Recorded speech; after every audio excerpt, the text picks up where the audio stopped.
I came to amateur radio by way of Wi-Fi, of all things. So I'm a Wi-Fi vulnerability researcher, and I've published some stuff over the years. And then I eventually bought a radio. I see ZS6SKY is here. I bought the radio from him, and I'm still proudly using it. You're happy now? I haven't broken it yet. And what I found was that HF was lots of fun, because instead of dealing with small fiddly Wi-Fi antennas, I could deal with big ones, and the changes were easier to deal with. And then I quickly found out that the QRM on HF in cities just made it all but unusable for voice, for my little home-brewed inverted V on a pool pole stuck to my roof. And that got me into Digimodes, playing with things like Whisper and FT8, because it let me figure out what I was doing. I'm a terrible radio amateur, so I'm very nervous speaking to a whole bunch of OMs. But hopefully this is somewhat interesting. If you're interested, I tweet as @Singe. Okay, so the obvious reason why we can't encrypt is because ICASA says we can't encrypt. The very strange phrasing is the signals we send need to be unenciphered. No definition of what ciphered means anywhere. I think it's elaborated on quite nicely in other legislations from other jurisdictions, for example, the US, where they actually talk about if the intent is to obscure communications, which I think is actually a better definition. But so right now it's illegal. I'm not saying we should go out and break the law, but I think we should lobby to change. So it was really nice seeing or hearing ZS6QL's take on amateur radio. I mean, this is absolutely how I see amateur radio. It's a place to be mad scientists, where we can learn physics, we can learn radio, we can experiment ways to try and figure out how things work. And importantly, the outcome of that, for me, as I see it, needs to be innovation. I think it's wonderful if we learn for learning's sake, but it's a little bit like exercising and then never running a marathon. At some point, you need to use this, and we can use it to engage in social activities and getting to know each other, which is perfectly valid. But I also think hams have and will continue to have a significant ability to shape the way the world works as things become more digital and radio oriented. So I want to talk about encryption, and when people think I'm talking about encryption with ham radio, they think I'm talking about it in the same way we talk about encryption on the internet. And I'm here to say I'm not. So I think encryption on the internet is very important, mostly for privacy. You know, we've got strong end-to-end encrypted protocols on WhatsApp, on Signal, not so much on Telegram. If you think Telegram's encrypted, just double check.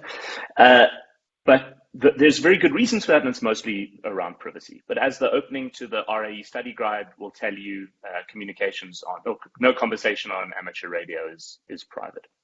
And so there's very obvious reasons why we can't encrypt, because it would hide what's actually happening, which means we can't self-police.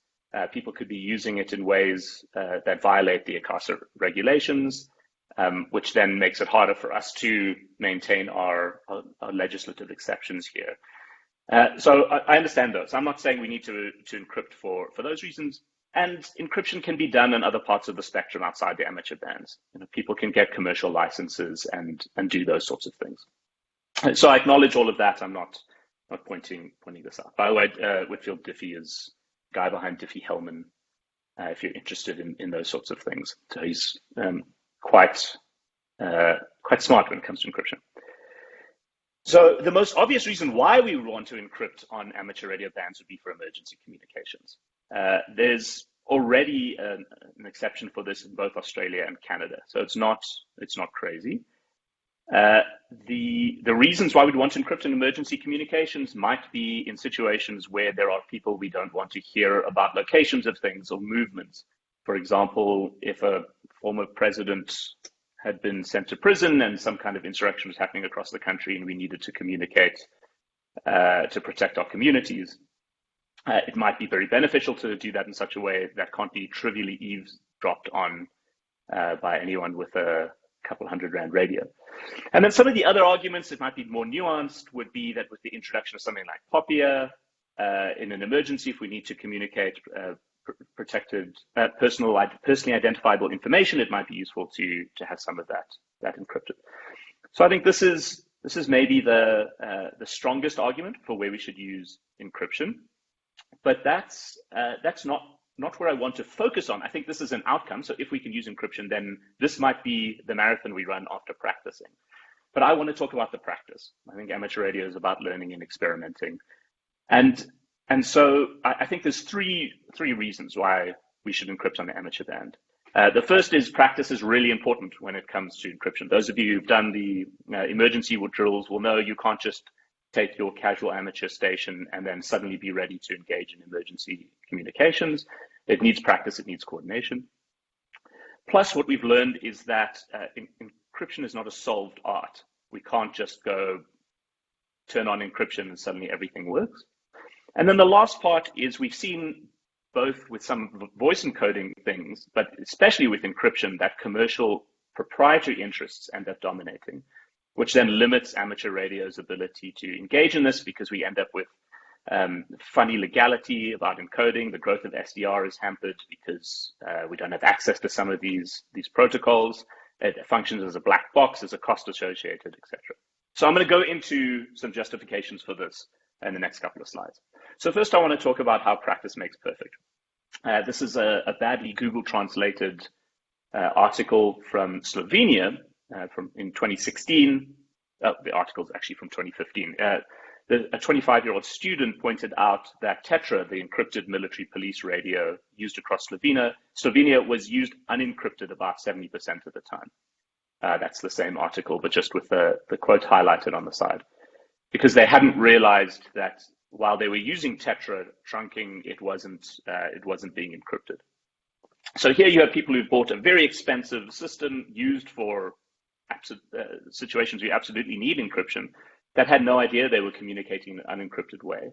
And it was only once Osmocom, I'm sorry if I mispronounced that, released a decoder in 2011 that work actually kicked off to detect that Tetra could be decoded if it wasn't being encrypted.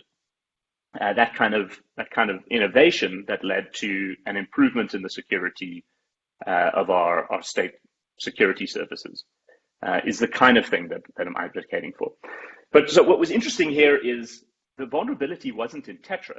Tetra could encrypt things. People just didn't know that they weren't encrypting things. So there was a usability problem with encryption. And that's a theme that continued for many years. So in 2011, a group of hacker RF specialists presented this paper at Usenix called Why Special Agent Johnny Still Can't Encrypt, which is a throwback to a paper from years earlier called Why Johnny Can't Encrypt, which is talking about how pretty good privacy, the email encryption program, while having good crypto was unusably difficult for most people and caused lots of problems. Here they were looking at the P25 encrypted radios, and they found numerous technical vulnerabilities in the communication. So they found trivial denial of services where for 4% of the power needed for a normal transmission, they could jam transmissions. They found ways that they could effectively ping radios to make fox hunting really easy, so you could find out where people were, which is generally not what you want if you've got a secret radio. They found ways of injecting traffic into it, obviously decoding and listening to traffic. So it was really just a destruction of this P25 suite. So on the one hand is to highlight that the technical vulnerabilities in these protocols need to be found through somebody looking at used instances of them. You can't just publish a white paper on something and then expect people will do a cryptanalysis and go, well, here you go, this is how to secure it. It actually needs to be in use and people need to spend time researching it. But once again, one of the things they said in this paper, well, I say once again, this was technically before the student found the problems in Slovenia. Matt Blaze here was saying that the problem of unintended sensitive clear text was with the radios, not with the users. And we need to fix that problem rather than blame the victim. So this point I'm making about practice makes perfect has a dual point. This one, I want to highlight that usability matters and we need to be using encryption to actually know that we're using it correctly and validating that we're using it correctly. But the other side of it is that there's technical vulnerabilities. And if we look at that example from the internet, so OpenSSL is the most popular encryption library used everywhere.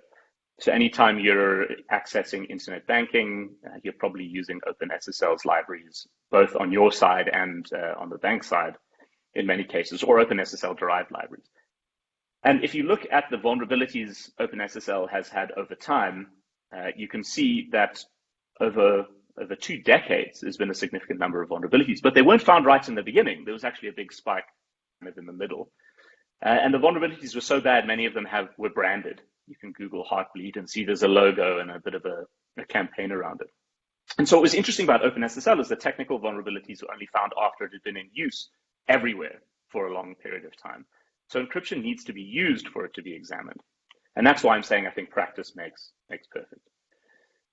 Now, I also want to talk about some of the commercial interests. So DVSI, they have the patent or the lapsed patent for the AMBE voice encoder. And AMBE is the voice encoding used in DMR, in DStar, Tetra, P25. I mean, it's used everywhere. There is a Digimode, both commercial and otherwise. It's probably using AMBE. Now, the problem with this is it's a proprietary encoding. So the way you get access to it is you buy an AMBE chip, an integrated component, and that obviously costs money, and then you can use it. If you want to develop anything using AMBE, then you need to license it from DVSI. And they don't disclose those licensing agreements, but the Wikipedia page says it's somewhere between 100,000 and $1 million to license this stuff, which becomes pretty ridiculous. And then from a ham radio perspective, this becomes a black box. We can't encode or decode. The growth of SDRs is inhibited by this because we can't implement these sort of protocols. There are some implementations on GitHub, and the ones that aren't just interacting with the chip, that are actual implementations of the codec, it's got dubious legality. Are we allowed to use them? In what ways are we allowed to use them? And it certainly means that any innovations from the ham radio space are not going to be able to move over to commercial radio. So ham radio will not be improving the state of the art when we're playing with AMBE. So this licensing has really inhibited innovation. Now, it was needed at the time because it was the only thing available. Since then, Codec 2 has been developed, which is specifically an open source protocol, specifically for ham radio and specifically for low bandwidth situations. So Codec 2 uses sort of half the bandwidth in some cases of AMBE, but it isn't widely deployed. And then because we're using these integrated components, these aren't FPGAs, so you can't push a code plug to update things later on. So you buy a DMR radio with an AMBE decoder. If later on they switch codec, you have to buy a new radio. You can't download and update and improve it, which is really not the way the world's moving. And my hypothesis is that encryption will have exactly the same thing and has the exact same thing. So if you look at Tetra, for example, this is in South Africa. For the contract for Gauteng in 2004 was for just under 600 billion. In the Eastern Cape was for nearly $1 billion to roll out Tetra radios. That includes high sites and the radios. Now, obviously, there's a lot more here than just the licensing. But if you wanted to set up high sites and to get a bunch of people armed with radios, you could probably ask amateurs to do it for free and some sandwiches.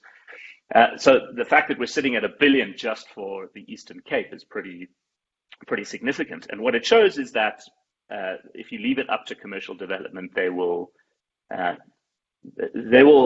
make undue profits, and the world will be a worse place for it. Then I think this is an uncontroversial statement. The future is Digimodes. Some people get very, very angry when I say that. So I'm not saying the future is only Digimodes. And actually, there's some very interesting research from V2NSB where he looked at the growth of FT8. So you can see the blue line on the right there is the growth of FT8, which has absolutely exploded. But you can see the SSB, which is the green, and the CW, which is the darker green, have stayed pretty consistent. So Digimodes grow not at the expense of voice, was his conclusion, which was quite interesting. But this is also a way of saying that the future is already here. Since Arthur C. Clarke was quoted at the beginning of the RAE study guide, I think it's only appropriate we talk about how the future is here. It's just not evenly distributed. And I think there's obvious benefits to Digimodes, and this relates to encryption. But the most obvious one is, I think, as the number of hams increase, and we'd always like them to increase faster, but as the world population increases and hence the number of hams increase, and maybe the interest in this kind of communication increases, we're going to need to coexist better. So Digimodes use less bandwidth. If you look within something like Wi-Fi, the ability for Wi-Fi signals to exist on top of each other is something ham radio, I think, could benefit a lot from. Because we've only got a limited amount of spectrum, and we need to make sure that we use it efficiently. So I think digimodes do very interesting things from a spectrum point of view. Plus, SDRs are making it very cheap to implement and experiment with new digital modes. And they can revitalize bands that are full of QRM. I mentioned, I got my license, happily got an HF radio, set up an inverted V, and then realized I couldn't make voice contacts with anyone except people in Johannesburg. Eventually, I turned to Whisper, and that's how I produced this graph, and was able to figure out what changes I could make to my antenna to make better contacts, and how that relates to propagation at night and all those sorts of things. So this was fully enabled by digimodes, and it's not something I would have been able to do making thousands of voice contacts, because I could run this over a night and get thousands of contacts to look at. And so I think the growth in digimodes leads to the most obvious next step, which is interconnections to the internet. The internet being the biggest communications network we have. So we've seen the growth of DRM on the Brandmeister network. Windmail's been around for a long time. Echolink is a very interesting experiment. So there's lots of interesting ways in which the ham networks are being connected to the internet. And with the growth of something like IoT, I think what you'll see is it will be very interesting to control devices or get telemetry from devices via ham radio. And digimodes allow that. That's the advantage of digital communications, is we can start doing computer-to-computer communication. And there's tons of really interesting experiments that can be done here, and lots of things that we can learn. And I think it's being held back a little by our lack of encryption.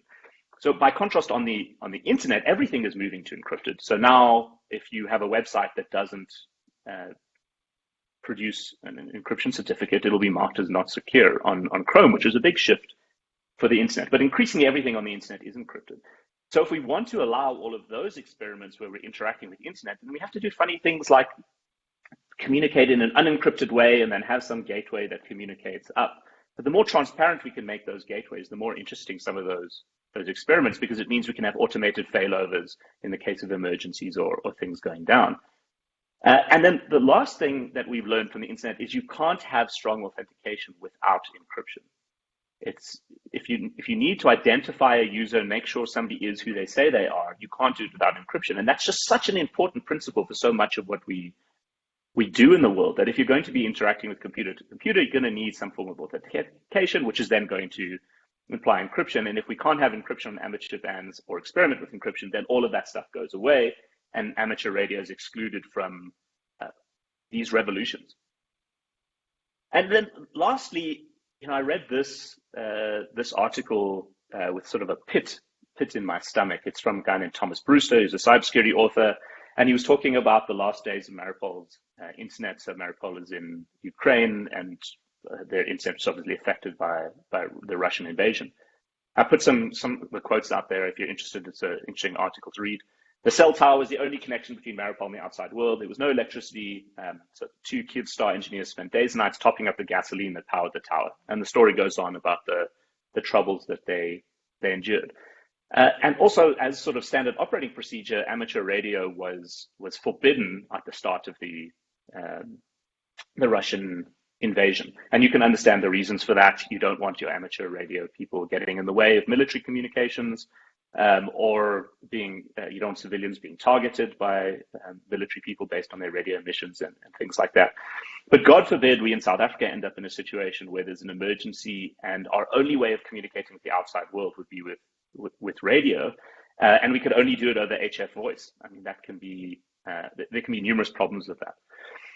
So my proposal, quite simply, is that we lobby ICASA to allow encryption during emergencies based on the precedent in both Australia and Canada, and that we allow encryption experimentation on amateur bands if the clear text is kept. So what I mean by that is, for us to self-police and self-regulate those bands, a record of the clear text needs to be kept. So we need to jump through some hoops to make sure that whatever we implement, there is some record of the encryption. Now, it could be that just the radio amateur needs to keep it on their side, but that makes it very hard for us to police. So maybe there's some kind of portal where we upload what those communications are so that people could look at it. And then having practiced, having developed this, having been allowed to experiment, God forbid the encryption is ever needed in anger, we would be able to then turn off the clear text logging and get the full benefits of that encryption. So that's my proposal. That's my thinking about encryption in the amateur space. I hope you found it interesting and I didn't piss you off too much. Thank you for this opportunity.